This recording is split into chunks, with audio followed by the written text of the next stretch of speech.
You're listening to a podcast from thespoilist.com. Welcome to First Contact. Remember, if you'd like to donate to us on Patreon, why not give your money to a better cause instead? I'm Andrew. I'm James. And I'm Alex. This time we have been watching Qpid. It had a story by Randy Russell and Ira Stephen Bear, a teleplay by Ira Stephen Bear, and was directed by Cliff Bole. It first aired the week of April 22nd, 1991. James, what happens in this one? The Enterprise is hosting a Federation archaeology symposium, and among such prestigious academic company, Captain Picard is nervous to deliver the keynote address. But he's surprised and delighted to find Vash, his old flame from Riser, among the delegates. And like any show in search of some kind of plot, Q shows up offering to grant Picard a wish because he feels indebted to him following the events of Deja Q. Picard refuses, but seeing the complexities the captain has in his mixing his romantic and professional lives, Q decides to send him and his crew to Sherwood Forest, with Picard as Robin Hood, the senior staff as the Merry Men, and Vash as Maid Marian, to teach him that romance is bad, or that working together is good, or that it's fun to get out of the studio. Who knows? But there's a lesson there anyway, and everyone works together to save the day and get back to the Enterprise. His debt repaid, Q leaves and Vash goes with him, seeing the opportunities an amoral god can offer to an amoral archaeologist. Well, Alex, you'd never seen this before. What did you think of it? It's a bit like listening to side 2 of Abbey Road, which sounds like more praise than it is. Let me explain. Side 2 of Abbey Road is just a collection of stitched together half ideas. But work actually comes out sounding probably the best thing in the Beatles catalogue. This episode, there's a lot of bits to it, aren't there? It just quite drastically changes in the middle. And I mean, you can say, oh, well, it's set up and cues it, but no, it quite drastically changes without warning in the middle, almost as if two things have been stitched together like some Frankenstein monster. It's surprising, therefore, that the end result works. It is a strange one, isn't it? Because you have all this stuff. You've got the archaeology symposium, you've got the return of Vash, and you have this planet that people haven't been to for thousands of years, and there's a mystery. And then, at a certain point, John Delancey shows up, and you're like, what? Why? What are you doing in this episode? Like, this is... You don't need to be here. Okay, an episode about an archaeology symposium, maybe not the most thrilling, but it does seem like a quite dramatic change of tack. It's just like, nothing interesting's happening, let's throw in Q and bugger off into a carry-on movie. Now, I have to say, I did take that line when the episode started at face value, that they're going to an archaeology symposium, and I went, bloody hell. Not for a moment considering that might be a comedic line. I took it at face value, thinking, oh, well, that's where we're going this week then. Yeah, if Q's name wasn't in the title, you would get, what is it, a third of the way into the episode, a quarter of the way into the episode, wherever it is, and go, all right, that's out of left field. But I would say that you do therefore spend a lot of time, because his name is in the title, you spend a lot of time leading up to that moment, thinking, well, that's not Vash then, that's Q. He's kissing Q. He's on for a good night. Is Q. We'll get to Q a bit more later, but the start of the episode, as we were saying, Picard both excited and nervous about his keynote speech that he's going to deliver. I guess a nice character moment, Councillor Troy talking him down, but it is one of those episodes where at the start it isn't really like a lot of the episodes setting something up thematically or setting the tone of the episode or being about anything. It is just a sort of scene, and actually you could probably say much of the early part of the episode nothing to do with really the core of what the episode turns out to be. No, it feels like it's going to be some sort of screwball comedy. the idea that you've gone on holiday and you've had a holiday romance, and then at the end of it they've said, oh, we must meet up again when we get home, and you can come meet my friends. And you go, yeah, great, yeah, you can come down to one of our meetings at the Young Conservatives Association. You go, oh, Christ. And then they turn up and you have to pretend to your friends that you don't know this person for fear of being branded as a Tory for the rest of your life. It feels like it's going in that direction, and then, yeah, I mean, where we end up is quite drastically removed from that point, to be honest, but... Are you speaking of past experience there? I think for work-related reasons, I probably best not answer that. Were you happy to see Vash return? Obviously, I think Captain's Holiday, that's a fun episode, and you maybe think, okay, we possibly got as much out of that character as we were going to. Picard isn't really the ladies' man, but I think there's sort of potential in that relationship, especially when she's not met the rest of the crew. Well, I mean, happy is certainly an emotion. I don't know if it's the one I'd plump for. I think the best I can say is I remembered who she was. Good. Which, given how long it was since we did that episode... It makes perfect sense for her to come back, though. You've got the episode where you want to give Picard a fun adventure, and in order to do that, you need to take him away from the Enterprise. And now we're bringing the adventure to Picard on the Enterprise. It makes perfect sense as a sequel. See, I mean, I'm slightly in two minds. I have no problem with the episode. I should hasten to add. I think it works. I think it's good. But at the same time, there is that thought at the back of my mind of you probably could have drawn that concept out for a whole episode without having to go to Sherwood. Yeah, I think you could, because I guess ultimately the theme of the episode is Picard is a very private man, and he keeps his professional life and his love life, such as it is, separate. So it's the holiday romance turning up, and you didn't mention me, and then you have the quite nicely played for laughs scene with Dr. Crusher, where it's almost like the wife and the mistress, like they said in Doctor Who's School Reunion, where you have the old companion meeting the current one. And oh god, this is Run for Your Wife. This episode is Run for Your Wife. Good god. But without the Sherwood Forest element, we're left with a much more generic idea, because if Q didn't turn up, the story is that Vash is planning to break some laws of the planet. And Picard is basically going to turn her in. And there is no drama there, because he would. Well, he doesn't exactly put up much of a fight when she outlines to him exactly what she's about to go and do. She says, I'll have to confiscate this equipment. Okay, you going to then? No, I'm just going to stand in this doorway and look disapprovingly. He turns into Paddington Bear. He gives her a hard stare. Yeah, because he believes that ultimately there is good in her, and she will do the right thing, even though there's absolutely no evidence to suggest that. And indeed she doesn't. No, but I suspect if you were doing this as a slightly straighter episode, it wouldn't necessarily be that. It would be some crisis happens, which is ultimately what does happen in a sort of silly way. And Picard is forced to admit his feelings in front of other people in order to show that he's vulnerable and to try and bring those two elements together, which kind of what it is, but you could have, a ship disaster or something weird happening with the aliens. This just happens to go, right, we want to have a silly romp, we don't want to do it on the holodeck, what are our vehicles to do that? Okay, Q will turn up and want a debt repaid. And we've got this horse hanging around. We haven't had a lot to do with him since about series, 2?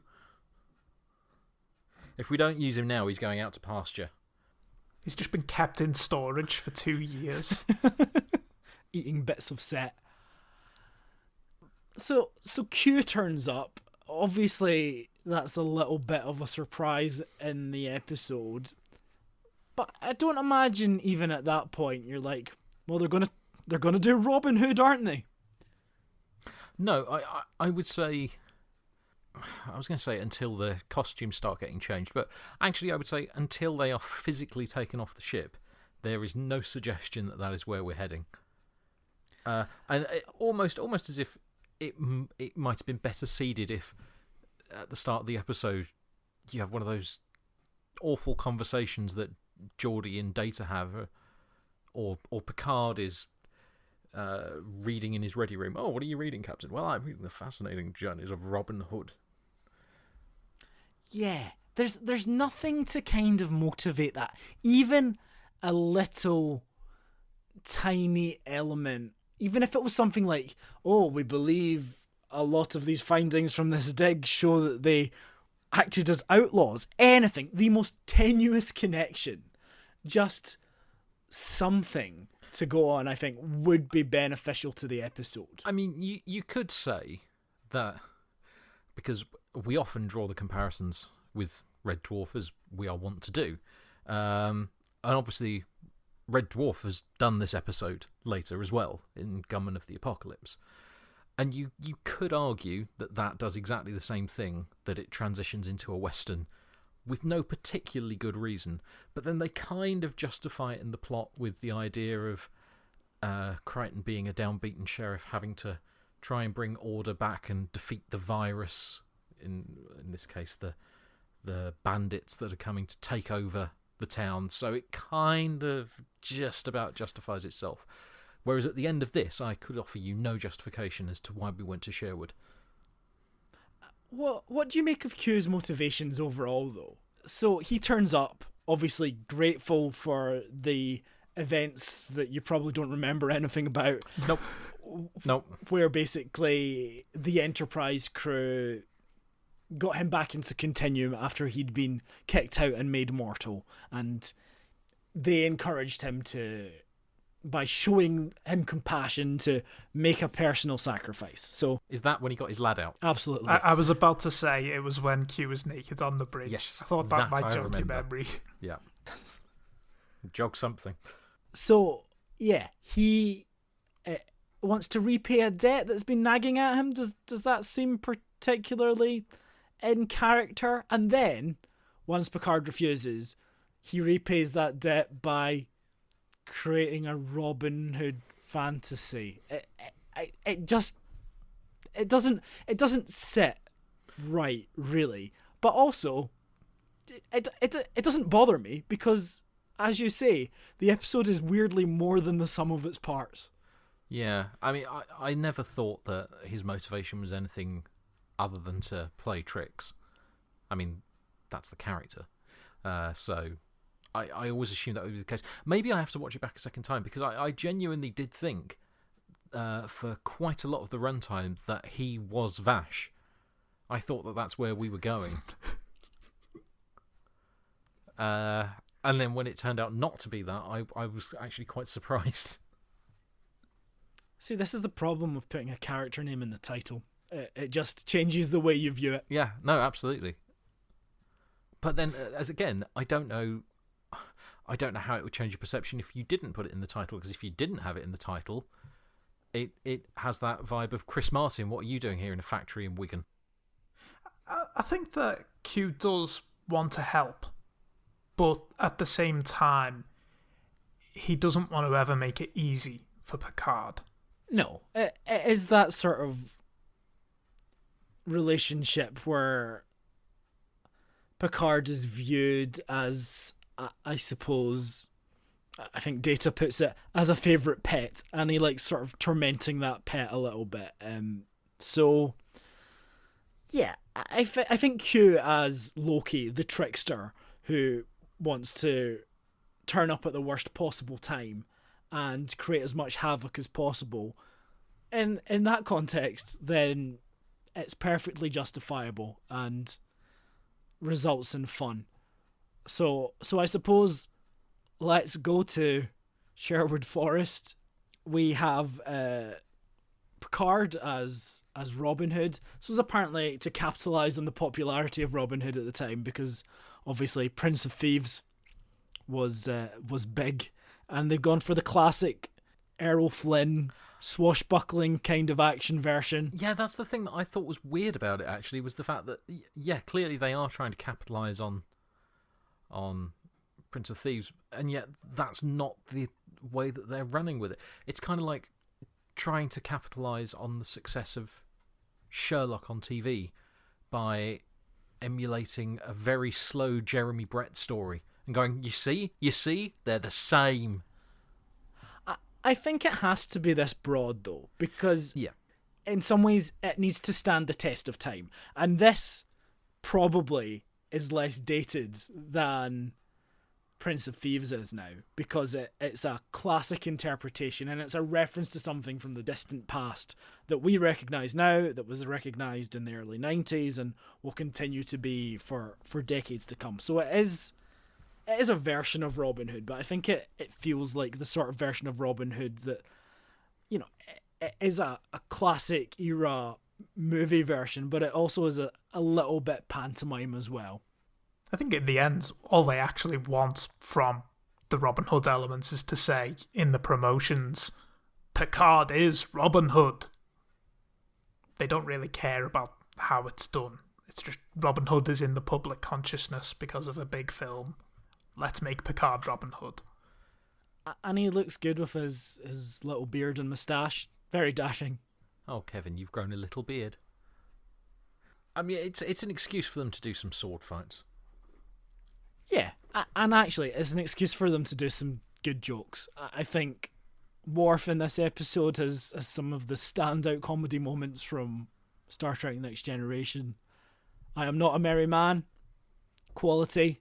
Also smashing Geordie's loot and then apologising, which is just really well timed. It's good. They have decided we're doing a comedy, so they go all out and write some decent jokes. Which, if we're talking about Red Dwarf referencing TNG, very much made me think of Not Even Mr. Lister's Guitar Survived Intact. To the extent that I saw that and I went, they have just lifted that out of TNG for Red Dwarf, haven't they? Well, there's a line early on in the episode that I'm pretty sure Red Dwarf lifts and just replaces the names, and it's when Picard is listing all the famous archaeologists, and that is exactly the line in Legion where Crichton is naming some of the physicists involved. Yeah, the fact that all of these references all appear in the same series of Red Dwarf. Clearly, Rob or Doug or both have watched this episode and just taken copy, find, replace. Well, apparently the smashing of the guitar was a reference to National Lampoon's Animal House, so it could be a common earlier source.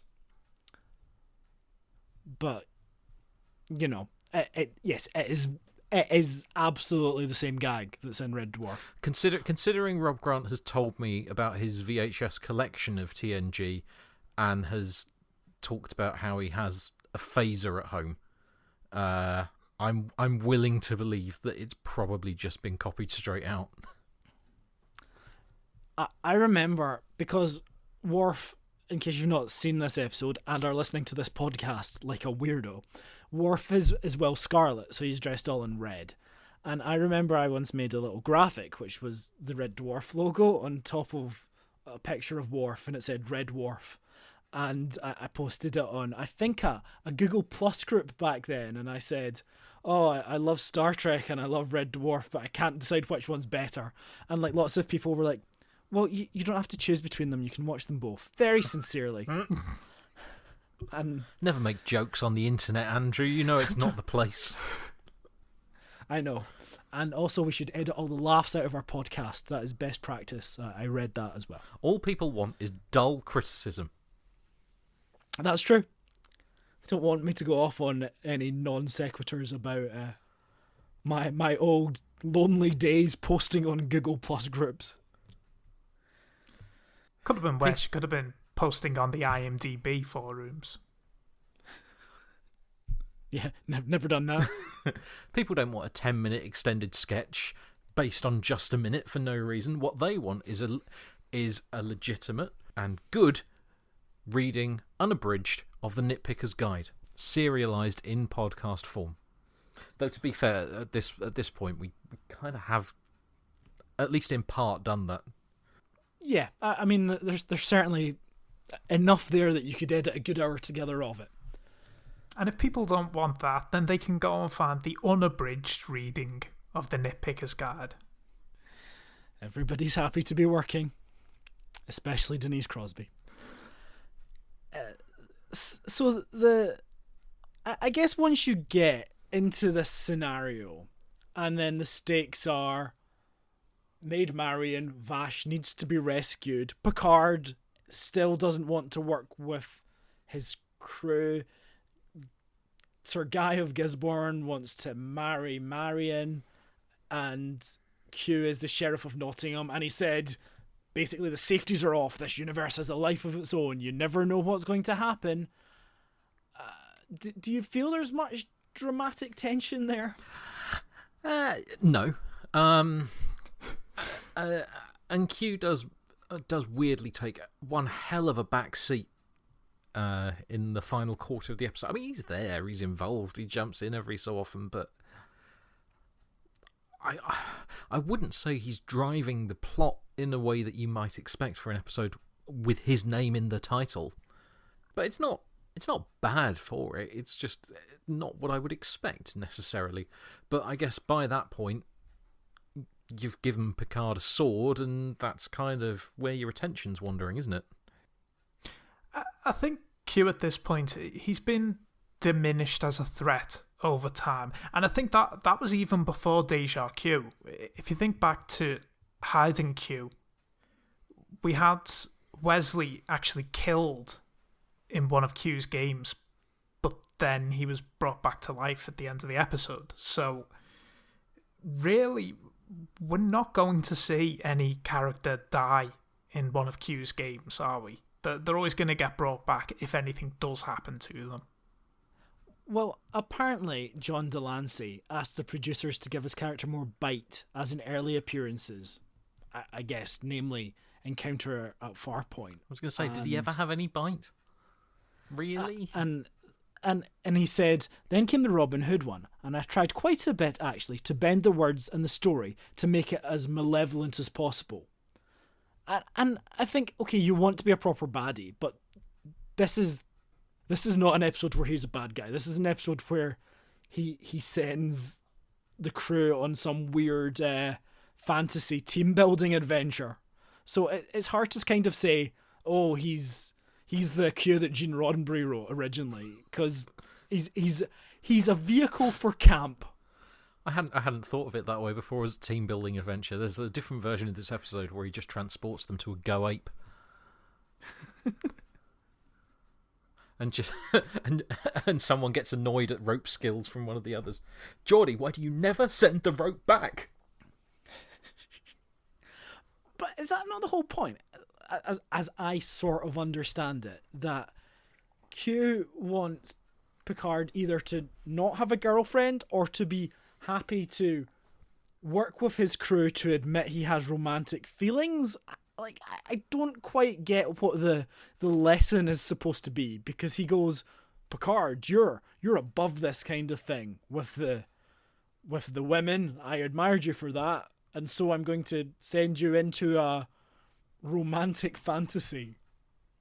I don't know that he does have anything that he particularly wants other than to just go in and cause trouble like the worst kind of Brexiteer. I've no idea what I want, but I'm going to get it anyway. Sovereignty. But I think the thing is, it does kind of work out for Picard in a way. So we can think of Q as this omnipotent, all-knowing being. He must know that his course of events will lead to everything being okay. Would it have been any different, though, if Q didn't turn up? I mean, she still goes to the planet and and steals all the stuff. I mean, I don't think the Ark is hers. No, but then what is the Ark? Oh, I don't think there is one. Really. I think it's supposed to sort of be that Picard becomes okay introducing his girlfriend to the crew, but they actually have so little interaction with Vash after that sort of first tour that, because even when they turn up to do the big rescue sword fight in the end, they're doing their own thing. Picard has said, I'm going to go off on my own, and she is also, I will do whatever it takes to survive. I will marry Sir Guy if that's what it takes. And then they turn up, and it's not like they have a moment where they're all like, yeah, we're all a team, you guys, we support your relationship or lack of it. It's showing very different approaches. I like the subversion. I like that she's basically like, I'm not going to play along as a damsel in distress. That's quite good fun. But it all seems inevitable. Just we're going to have a big sword fight on a slightly shonky castle set. Yeah.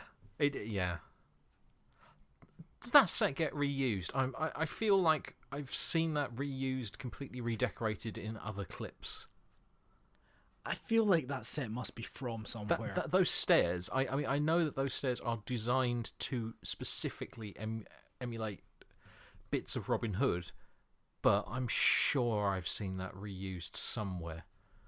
There was something about that set that I looked at it and went, that is a repaint, or it's the original version before the repaint. Listeners, write in and tell us. We won't read your messages. I think over the years we have had up to 2 emails from listeners. First contact at thespoilist.com. The ending, Vash decides to go off with Q and he's going to show her the universe. Oh, right. Yeah, that didn't feel... I mean, they try and justify it in the dialogue, but I'm not sure that it's particularly believable. But then again, is it a lot easier to believe? So many times we've seen someone heading off with the Doctor in Doctor Who after seeing a huge amount of killing and death. You want to come with me? Yeah, great. Maybe my family will die. You know, it doesn't feel great to me in that, one, at the end Picard admits that Q and Vash are basically the same. And it's just like, oh, okay, that's uncomfortable. Which in some ways would have made more sense of the thing that I thought, where Picard gets it off with Vash. Especially as my original reading at the start of the episode was that we cut into the titles, and then as we came back out of the titles, it was them having breakfast after just having had sex. Because when it cut back to that, I thought, oh, this is not going quite as I expected. Q really does like to play a trick. But and is the implication, is there something romantic between Q and Vash or not? Because I'm not sure if Picard, I would be happy if my girlfriend was running off with one of my enemies at the end, as he seems to be. And also, I guess the implication is that Q was basically saying, oh, Picard, you should be above such things. And then we have the almost trope of, but Vash isn't like other girls. So, I don't know. It's all a bit flim-flam, but the whole episode is a very light souffle. Q is fascinated with humans, and he sees Picard as a special case. And it might just be that he also sees Vash as a special case. Yeah, I think that sounds absolutely reasonable. That's a charitable reading. I just think it's nice to get out on location once in a while. Once a season. Once a season, it's nice to see some trees. And a horse. Yeah. Yeah, that is becoming a running theme. I say a running theme, it's happened twice, but then I can't think of another time we've been out. But, I mean, if you go right back to the roots of Star Trek, it's Pike talking about his horse, Tango. So, that it's in the DNA of the show. And where was the horse in Star Trek Picard, eh? It's a good question. Although maybe you don't want large animals near an 80-year-old man. They're kind of at this point, if season 2's just started with a horse just walking onto the bridge, I don't think I'd question it. Anyway, we've spoken about that enough. But we're going to talk more stuff that we're going to read out loud from Memory Alpha in Quickfire. Quickfire. Gates McFadden and Marina Sirtis were the only actors in the crew who had been previously trained in sword fighting and fencing, and yet, due to sexism, they were not given swords. They just got to hit people over the head with vases. Director Cliff Ball notes, "It was my feeling that we went back to the 12th century and we were doing the 12th century, and I can't change history." Yeah, because Of course. we're doing Robin Hood in Star Trek The Next Generation. We need to be accurate. Yeah, a space god has sent people into a new reality. People they just won't believe it if the women have swords. So, perusing the perverse pernickety pleasures of Star Trek The Nitpicker's Guide, comedy episodes aren't always a well of material for Phil. It's pretty much the case here. I mean, he ruminates on, and not my choice of word, incidentally, Phil's. He has a section dedicated to ruminations, where he accuses the episode of nicking a line from The Princess Bride, because that film has the line, "I am not left-handed," and Picard says, "I am not from Nottingham." I mean, I don't think it's a great plagiarism case, but we'll let it slide. But he does have what he considers to be a plot oversight. He says that at one point, Worf charges forward and attacks a man on horseback. "I have never understood why people don't just stab the horse." I mean, The words of a psychopath there. I mean, fair, I suppose. Bit weird, but fair. So, quickfire. The scenes in Sherwood Forest were not, in fact, filmed close to Nottingham. Shut They up. were filmed... Yeah, I know. Uncanny, I thought.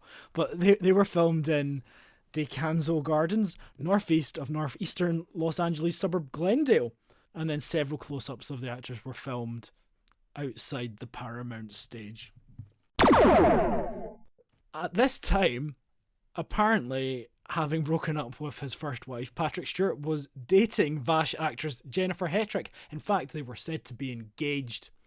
They never married. Some fun behind-the-scenes romance trivia for you. You might be wondering what happened to Vash after Qpid. Well, of course, there's the appearance in Deep Space Nine. And following that, according to Memory Beta, Vash was captured by the Borg, assimilated, becomes a Borg queen, and then 2 weeks later, she is rescued by Q and restored to normal with no memory of what happened. That sounds quite silly. That's pretty much expanded universe down to a T. A character who has nothing to do with the Borg whatsoever becomes the Borg queen. This doesn't appear in the Nitpicker's Guide, but it is my own personal nitpick. Picard is the captain of the Enterprise, and on board the Enterprise, I would say, considering it's a naval ship, they all have fairly roomy accommodation. Would you agree? I think, it's fairly spacious. They've got some nice furniture in there. Yeah. Why has he got such a small bed? It's a double at best. And it barely fits him and John Delancey. What I'm saying, if John Delancey had turned out as Q to be pretending to be Vash, it would have been very difficult for the two of them to get their rocks off in that tiny bed. Maybe it's a futuristic extendable bed. I mean, from what I recall, they've got lovely big baths on the Enterprise. But we never see the toilets. Now, as you may recall, dear listener, when Hayden Q came up, we were so angry at what a poor excuse for a pun that was, because it's not even a pun, that we did a countdown of better Q puns, and that's something we've done in every episode featuring Q up to this point. The thing is, Qpid is quite a good pun, I think. It's got implications because it's a love story, obviously, Qpid, but also Qpid has a bow and it ties in with the Robin Hood kind of thing. But nevertheless, let us never be accused of not beating a dead horse. Beating a dead horse? That is not a phrase. That's never Killing that's a what dead Phil horse. Farrand was pushing for. Yeah. So yeah, let's do another top 10 Q puns better than Haydn Q.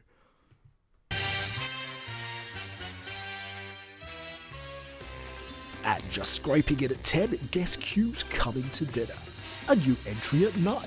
Q Shy Shy by Kaja QQ. Up 2 places to 8. Political correctness. A bruising bonus at 7. Nice to see Q. Nice. In at 6. 6 o'clock, that is. Good evening, this is the 6 o'clock news. I'm Q Edwards. Burning rubber at 5. It's Q fast, Q furious. Dropping 2 places to 4. Who likes orange soda? Cal likes orange soda. Is it true? Mm-hmm. IQ who? And it's another new entry at 3.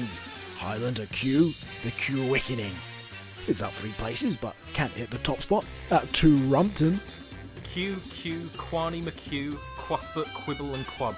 And that means this week's number 1 is, of course, QQ.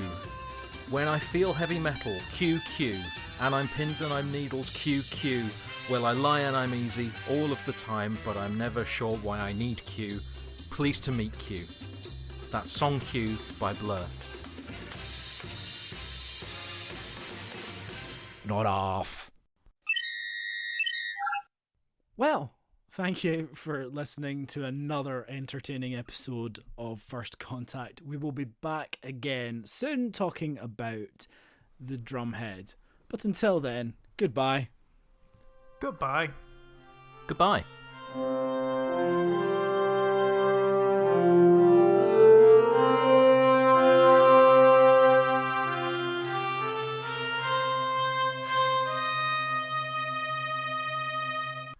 Randy Russell really sounds like a porn name, doesn't it? And I think Randy Russell really threw me. You just imagine that the original version of this episode was far sexier. Just the episode starts, Picard walks into his quarters, instead of seeing a Horgan, just sees a big floppy rubber cock. Just waving back and forth. He just walks over to it and looks with that fond smile. Ah, I remember, Riser. I mean, is the Horgan any different to a big floppy dildo? Really, when you think about it? I shouldn't say that really, because I have a Horgan on my mantelpiece. Yes, but yours is quite small. It's much easier to insert into yourself.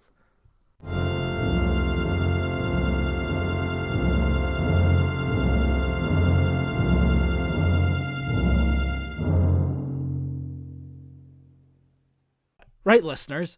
Okay, if you've reached the end of this episode, what I want you to do is go on Apple Podcasts, leave us a review, and say, "Quite Qpid."